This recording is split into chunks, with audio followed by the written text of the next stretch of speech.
আমার তরকারিটা এখানে হয়ে গেছে, আমি একটু ধনে পাতা দিয়ে দিব।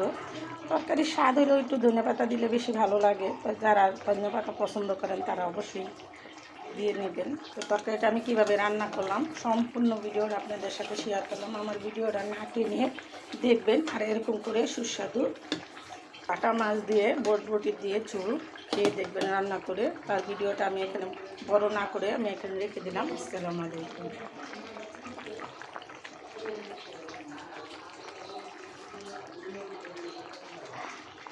শরীরটা অসুস্থ, শরীর খালি কাঁপে, তো আপনাদের সাথে কথা বলতে অনেক সময় আমার গলার ভয়েসটা অন্যরকম হয়ে যায়। বয়স্ক মানুষ বলতে কথা।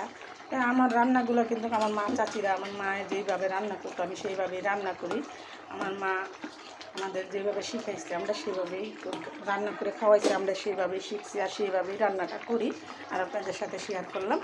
কথা না বাড়িয়ে এখানেই আমি শেষ করলাম। আসসালামু আলাইকুম।